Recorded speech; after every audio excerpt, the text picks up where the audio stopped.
Have you ever wondered how Play-Doh is made?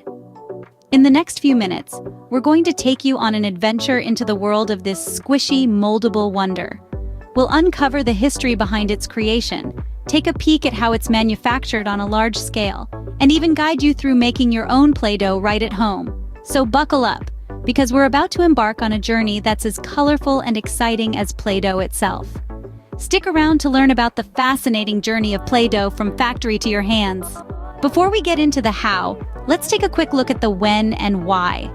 Play-Doh, a household name in the world of toys, was initially invented in the 1930s, not as a toy, but as a wallpaper cleaner. A plot twist, right?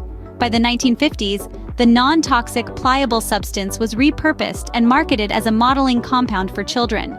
Its vibrant colors and soft texture quickly captured the hearts of toddlers and preschoolers worldwide, paving the way for Play-Doh, a brand we all know and love.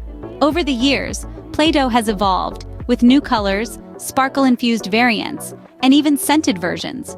But its core purpose has remained the same: to foster creativity and enhance motor skills in children. From classrooms to homes, Play-Doh has become a staple in encouraging imaginative play. Who knew something as simple as Play-Doh could have such a rich history? Now let's dive into the fascinating manufacturing process of Play-Doh.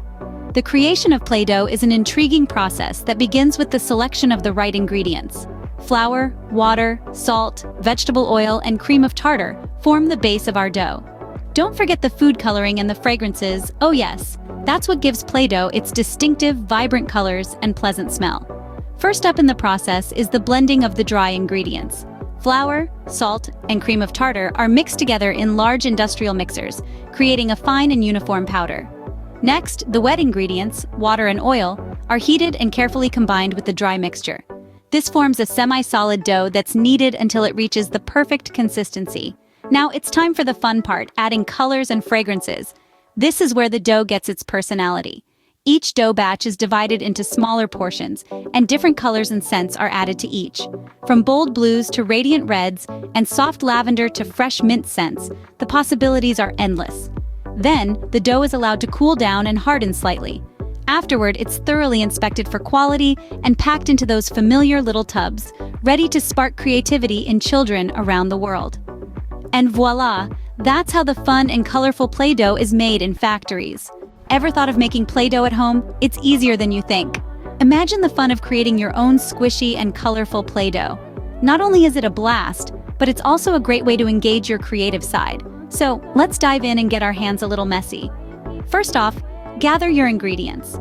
You'll need 1 cup of flour, half a cup of salt, 2 teaspoons of cream of tartar, 1 cup of water, 1 tablespoon of vegetable oil, and food coloring of your choice. Begin by mixing the flour, salt, and cream of tartar in a large bowl. Stir them well until they're nicely combined. Now, in a separate bowl, mix the water, oil, and food coloring. Make sure to stir this concoction until the color is evenly distributed. Next, it's time to combine the two mixtures. Pour the liquid mix into the bowl of dry ingredients, stirring continuously. It might look a bit lumpy at first, but keep stirring until it forms a dough.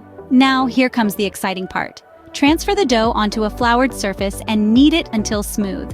Feel free to add a bit more flour if it's too sticky, or a splash of water if it's too dry. And voila! You've just made your own Play-Doh. Now it's time to mold, squish, and create to your heart's content. And there you have it, your very own homemade Play-Doh. So, that was all about the creation and manufacturing of Play-Doh. We've journeyed from its humble beginnings as a wallpaper cleaner to its current status as an iconic childhood staple. We've seen how it's made in factories, with a sprinkle of magic and a dash of color. We've even dabbled in a bit of DIY, learning how to whip up our own batches at home. Next time you squeeze, roll, or mold that Play-Doh, remember the journey it has taken to get to you. Until next time, stay curious and keep exploring.